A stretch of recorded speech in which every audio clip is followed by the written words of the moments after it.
Hey folks, Shooter. Going to take a look at gold in GLD. What's next? March 23rd, 2022. Disclosures. Prior success does not guarantee future performance. Starting with GLD, we have a count that pushes us up to about 187 and we backtest. So this is an ABC. It's pretty cut and dry. 50% of the move should be, your back test. So in this range right here, so on this leg down from 193 to 176, 50%, boom. And then we head back to the 90s. So you got a couple trades there. The only thing that is counterintuitive a little bit here is the fact that we didn't put in that 175 or we were shallow on our retrace off of that 193. So that sort of implies that, there's, some dip buyers. However, our next entry long should come in here at this 179.59. Next minute short. Okay, so when we get up there, it would look like this. So, we would be looking for a fill of that golden box, most likely, which happens to be right in the center of our label on the downside for the retrace. I'll spread that back out a little bit because we don't need it that broad. I don't know why. I just like the look of the golden box.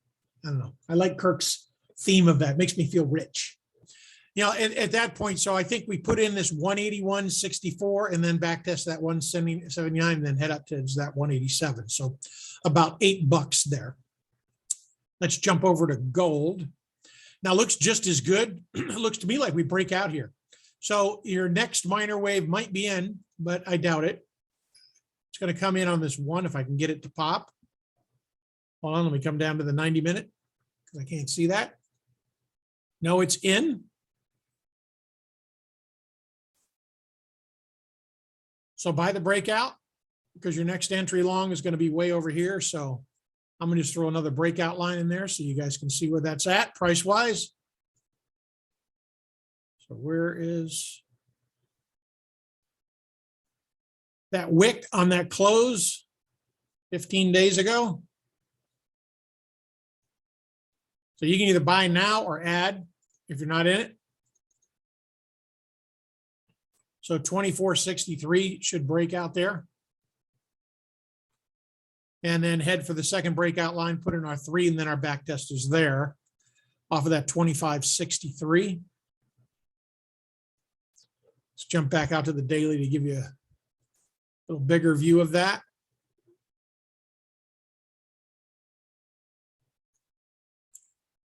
We're going to be looking for that 35.84 potentially. Now, at the moment, our waves are distorted to the extreme. Seems kind of impossible. So my thinking would be that we get a 5, a 3, a 5, right? Then maybe a bigger back test, then a 5, a 3, a 5, and then we'll get closer to that number. A little bit further out in time, I would think that that 35.84 is valid, but maybe a little further out in time than June. Okay. Just looking at the degree of this move, just looking at that slope, it's a little more realistic to me. It's crazy. I'm a fanatic about Elliott wave, and I don't believe the counts 10%, 15% of the time because they're too extreme. They're too much of an outlier for me. So what I have to do is get comfortable with my position size and the look that I have. So, but here I would say, yeah, it looks like we are going to break out. We also have a weekly trigger that was back down here, which sort of, implies if we go out to the weekly and look at what our count would look like on the weekly, that all supports the upside there that we're looking at, a nice channel up. So, if we look for equality in this 5, just say this wave duplicates itself, which is a pretty aggressive wave, but quite often legs are similar. So, and where do we match? A good way to give you guys a visual of how I perceive equality, because, just like the downtrend, if we're going to get a downtrend up here, I would be looking for equality off of this like that. And now it might morph to something a little different, but it gives a great visual quickly of, hey, where might we be going? All I care is, am I an uptrend or a downtrend? And then is it going to continue or not? So into leg 3, which is typically our longest wave, it is more likely that we print something maybe like 30.56 than we do that 35 when I look at this, just on a short time phrases. But the count is the count, and I've learned that you stick to it. So where would my exits be on, and I'm focusing more on GLD because it's a better setup right now. So I would say that partials are at 27, and I'm just looking on the top side, reason where these wicks. I use wicks on my HCL bars.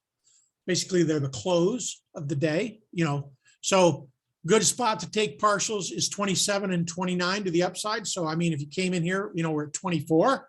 So if you're taking 25 calls, you should be $4 or $5 in the money, which should be decent if you're just trading that, or you could sell 22s, shouldn't close below that 22.81. So that gives you a little room, or you could even sell a 20 and you should be good. That's what I have on gold, folks. Until next time, great trading.